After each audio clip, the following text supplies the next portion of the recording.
Welcome to the podcast. I am so excited to have you on today. I must say, in my head, we are best friends because I have literally just been soaking in all of the goodness that you have shared out there in the world. And I'm so grateful that you said yes to having a conversation with me. Yes, I'm Welcome. excited. I always love sharing stories and having conversations with rad humans. Of course, I said yes. Thank you so much. You've done so many awesome things that we're going to unpack later. But I think what struck me about your journey is literally where it all started for you, especially with the campaign and how it came about. So you were born in Cape Town on Yeah, August the 30th, 1994. Take me back yeah, and walk me through your thought process to get to that point. Were at yeah. 9 years old, you suddenly figured I'd actually like to be a little bit more mobile and a little bit more independent. Yeah, so for people who don't know, I have cerebral palsy. I've never had the ability to walk independently. I think it's interesting that my whole life perspective is with a disability, and I'm really grateful that I was raised to not see my disability as like this negative thing. It was just always a part of what we were doing, and it was always just like a little extra consideration that we had to put into things. And so when we came across the idea to get the motorized chair, it was never really on our radars because at that point I was very tiny and they didn't really do my size of wheelchairs in South Africa yet. You had to import them, and that was like crazy expensive. And so we were like, nah, not an option. But then Yeah. they started doing smaller ones, and we were like, hey, that would be cool. But it was, I think for me as a 9 year old, it was really that. Oh, that would be really cool. It Yeah. wasn't so much as a thing of I need to be more independent to do things like other people. It was a thing of if I'm more independent and I can move by myself, I can go where I want to go and not have to rely on other people so much. And I remember one thing after I got my chair where somebody asked me what was the best thing about getting your new chair. And Yeah. I said to them, the best thing is that I can run away from my sister. I think when you say it like that, you're like, what does she do to you? But it's more about the ability to, if I don't want to be in a conversation anymore, I can leave. And I'm not stuck there because other people don't want to move me to where I want to be. And I think that's a huge deal to be able to go Yeah. where you want to go when you want to go Yeah. there. I know your friends also helped you raise Yeah, money for that chair. yeah, And to have a strong sisterhood like that already, I'm sure yeah. must have felt so good.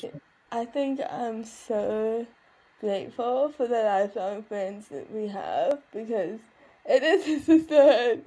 And what I think has been really powerful in my life and how I understand myself and my existence and how I occupy space is that I had a core group of people in my life who have never allowed my disability to be the whole conversation.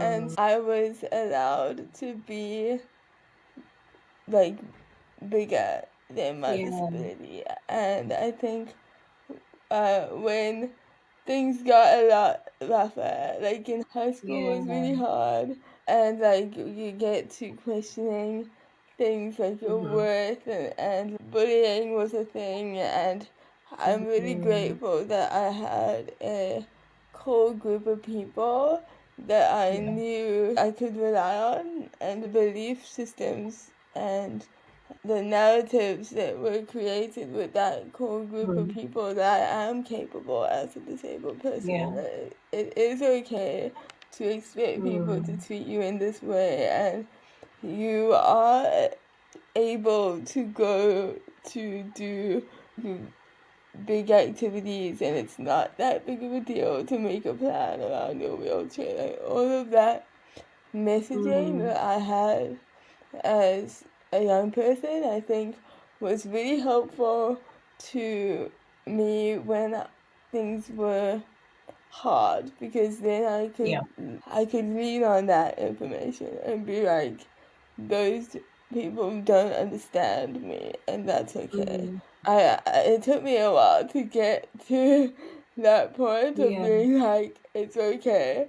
Still working on that. Got a lot of Yeah. therapy sessions to work through that, but yeah, I think it's living a disabled life is a lot more complex and Yeah. nuanced than people realize, and there are a lot of layers to unpack. Yeah. It's clear now, looking at all the things that you've accomplished, that foundation and that affirmation for you Yeah, from your family, from your friends, really set you up for success. And I love how you say it's a work in progress in terms of dealing with some of the negative effects, but you are dealing with them because yeah, you have not let them to hold you back. And yeah, so I'm inspired by that. I want to touch on the book that you've written that you've yes, titled Unapologetically Able. yes. What was the inspiration behind you writing that book? The reflections in it, in terms of your personal journey, and the way you just dealt with cerebral palsy. So I wrote the book not to be, it wasn't designed to be like a this is how you work with disabled people book. It wasn't written to be like a tutorial. I've always Wow. had it Okay. on my mind to do a book, and then we had a we had a global pandemic, which was a lot, and lockdown, and we stayed inside for 3 months, and I'm a high risk human, and so that has a whole lot of other things going on, and so had some traumas happen, and life was a lot for a little Yeah. bit. Yeah. And I was also doing my PhD, and like it wasn't going well, and I just didn't feel like I was like winning at anything. Sure. And I felt so stuck in that situation, and realized that I was working towards getting a PhD because I wanted to prove that I could get one more than I wanted one for Mm, myself. And sure. being driven by that motivation was Mm, not a great thing to lean into. And after a bit of a cry, sent a message to my supervisor, and I was like, hey, can we take a break? A undeterminate break. And before I came to that realization that I was working on the book, and I was like, okay, I need to have a win right now, and I just need to do something that feels productive and something that can add value, and just to have an outlet to share my experiences. And so I wrote the book, and I think what was amazing about the whole process was that mm-hmm. I didn't expect people to receive it the way that they did. So I Sure. wrote it just thinking that this is my story, and like I'm sharing my story. I didn't think that anybody would relate to it. Because I think as disabled people, we are told that our disabilities are super unique, and we're the only ones who can understand them, and we have the only experience of our disability. And I think in that way it feels quite isolating. And So I wrote the book being like, this is my version of a disabled life. And I got responses from people who I ugly cried with this one woman. On a Tuesday morning, I got this. It wasn't even to me, it was like a Facebook comment that Yeah, somebody left, and she'd read the book, and she has a completely different disability to me. sure. And it said something like, from a complete stranger, she'd never felt more understood and seen.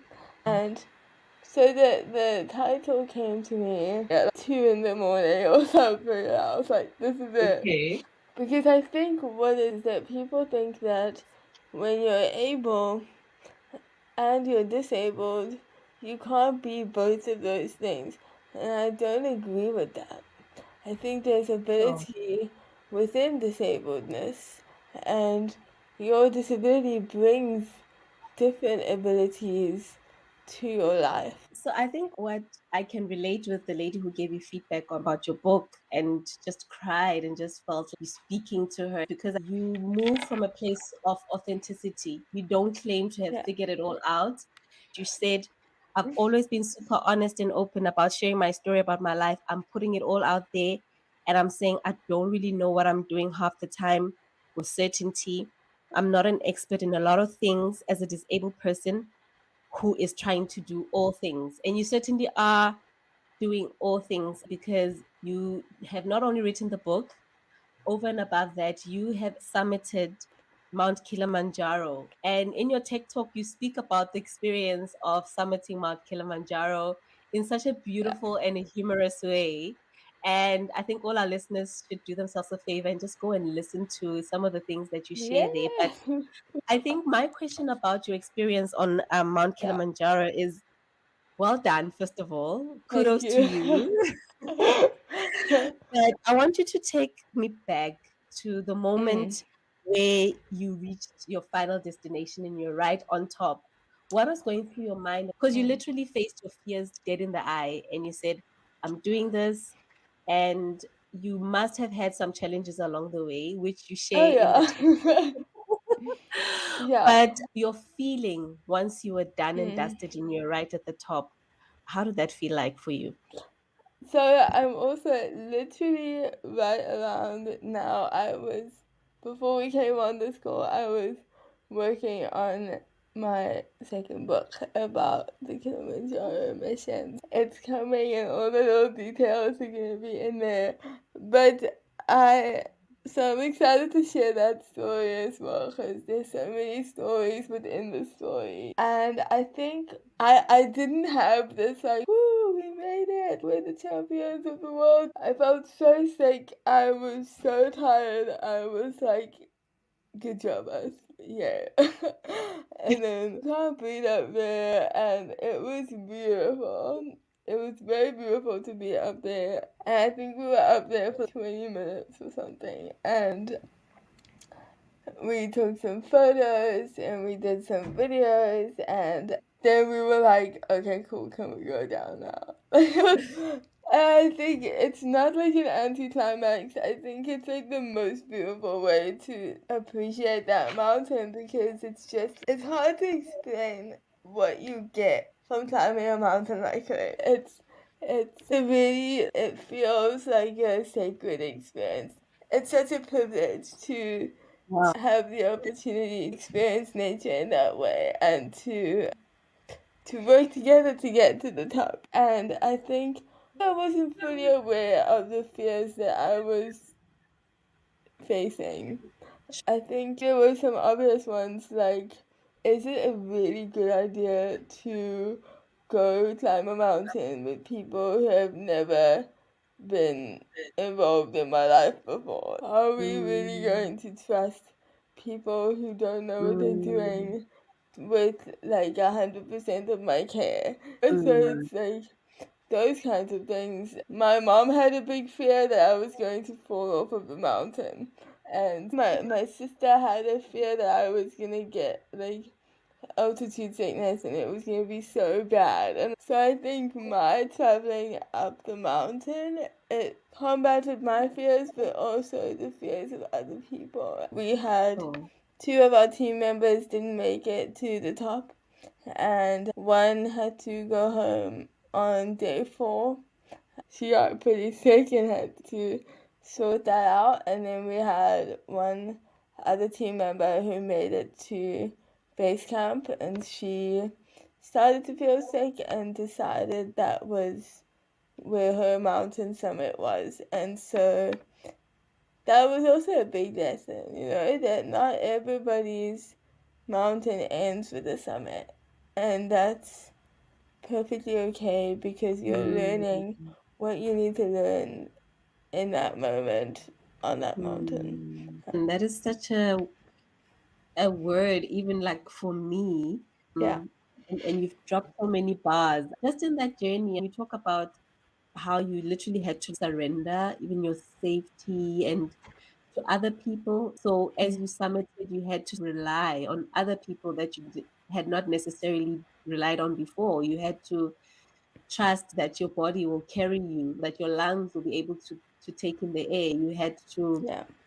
pace yourself. And I love how you say that everyone has to climb their mountain at some point in their life. It doesn't have to be Kilimanjaro, but I guess what you're saying is you have to get to a point where you face whatever fears you have head on, because you Yeah. come out on the other side a much better person. I look at you and I'm like, there's no way that experience has not changed you for life, and here Oh you no, it are. fully did. Yeah. Like deeply. I think it's interesting because I think that I have to rely on people in my everyday life. I have to give that trust to people. I struggle with it regularly, like every day.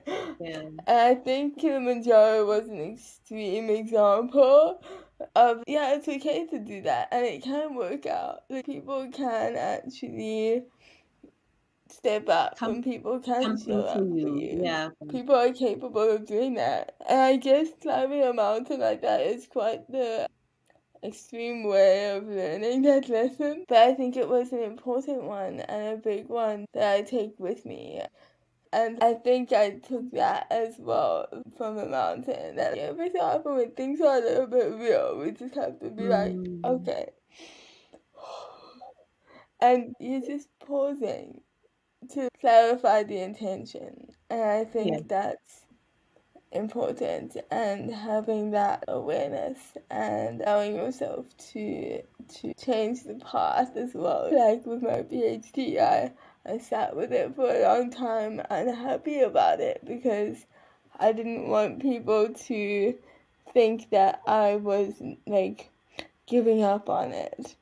And I just realized that maybe that's just not the path that I'm taking, and Sure. that's fine. Sure. That is so powerful. So a pause is simply that you're just recalibrating to Yeah. realign with the intention. And I loved every word of that experience that you've shared. Tell me about the advocacy work that you do. And because I know you've been Mm. recognized for it, you've won the International Children's Peace Prize, which I think is so incredible. Can you discuss some of the misconceptions that people have about individuals living with disabilities, and how do you challenge these perceptions through the work that you do? Yeah, there's a long list. I think that one thing that we work really hard on in our we work really hard in our work to support disabled people to live full lives. So to us, that means that you are able to access everything that non-disabled people get without questioning it. People still very much question why we occupy the rooms that we do. Why are you here talking about the planet when you are a disabled person? Surely your whole existence is about disabledness. We're like, so through our work, we want Hmm. to advocate for equity, we advocate for equality, we advocate Mhm. for access Yes. to experiences. So, not just basic things like education and work and like basic healthcare, but also you're supposed to be able to access fun as other people who are not Right. disabled do. We advocate for sports inclusion and everything that you would want to do, you should be able to do. And that's how we approach advocacy at our organizational level. At a personal level, I think I'm the kind of activist who I want to engage with you. So I'm very ready to sit down and have a 45-minute conversation with you and be like, Mm. that's interesting. Why do you think that? And Mm. to really uncover what your actual beliefs are and how we can maybe address those to be a little bit more inclusive.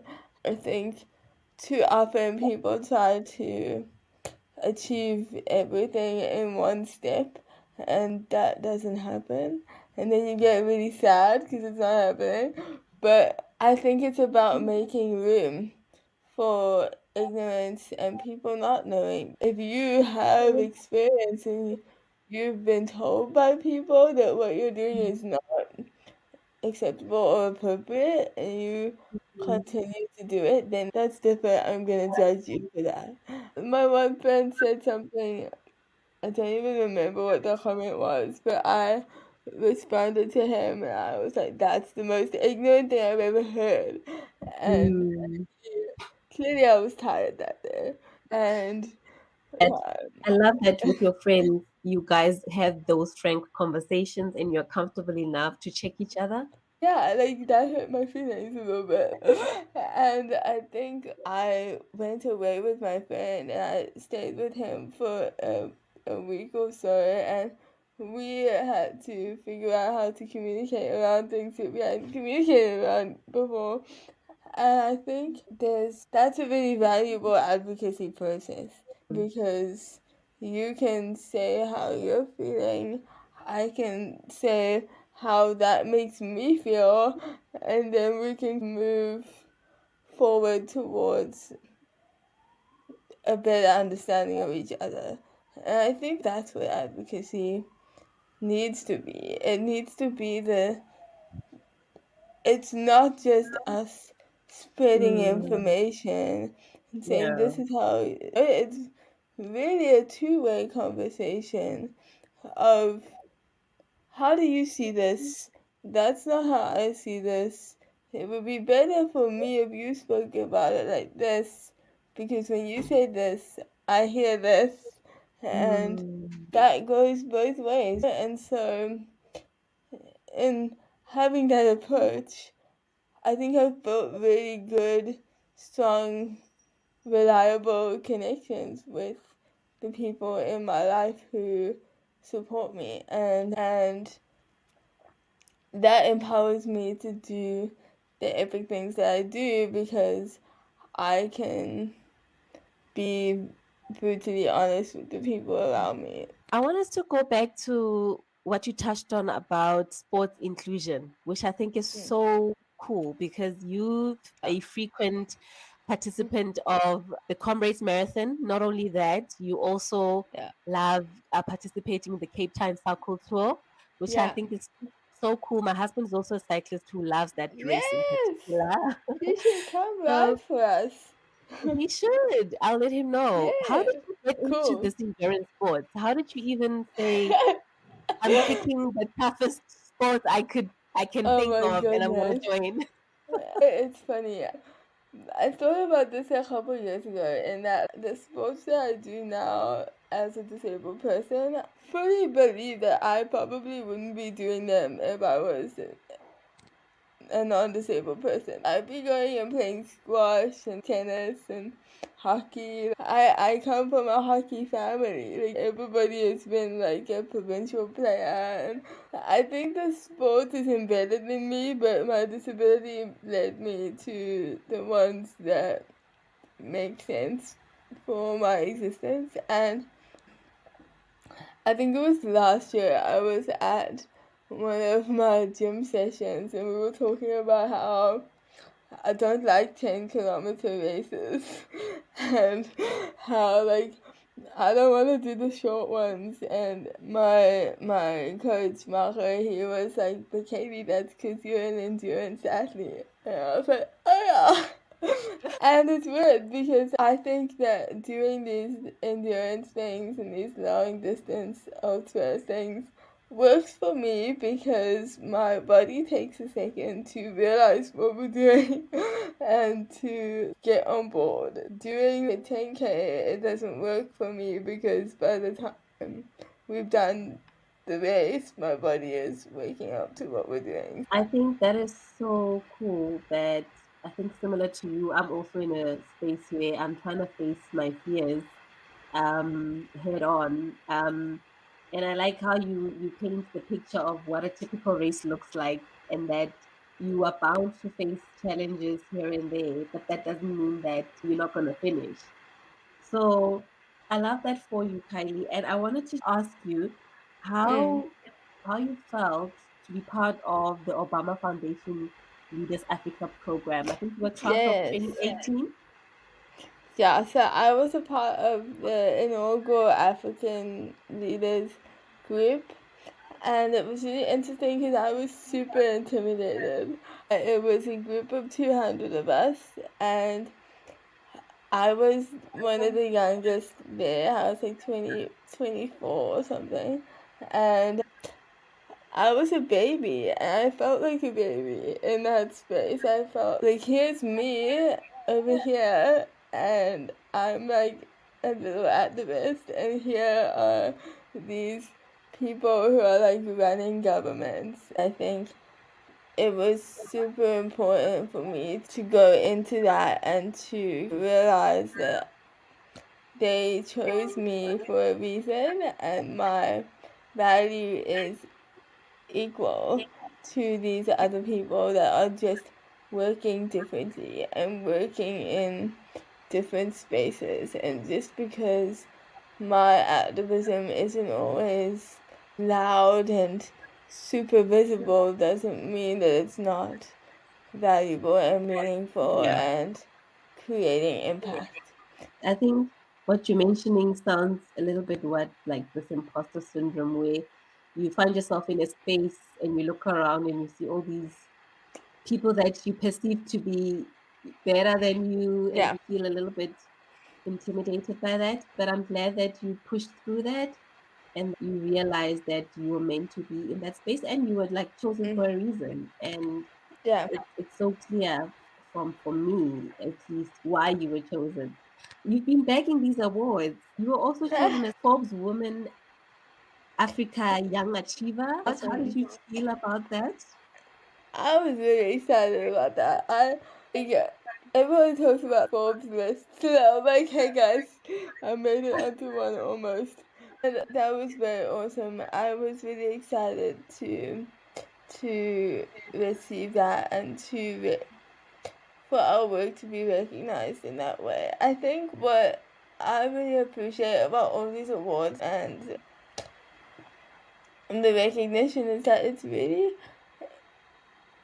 it's about the work. You get it because of the work. I wouldn't be getting them for just existing. You're so passionate about the work that you do.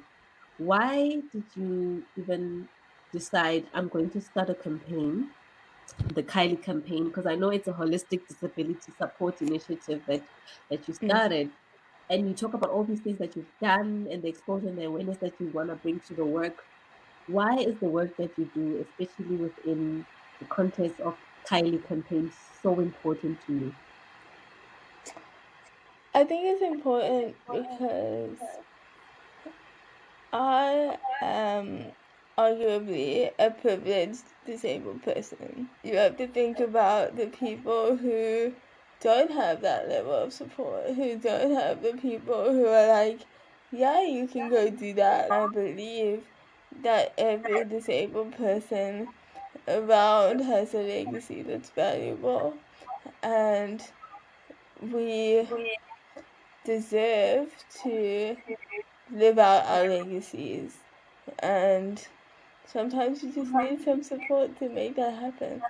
What's your favorite song right now that it's on repeat? Right now, so I'm a deep Swiftie. Right now, in the Taylor Swift era, it's Is It Over Now is the best one.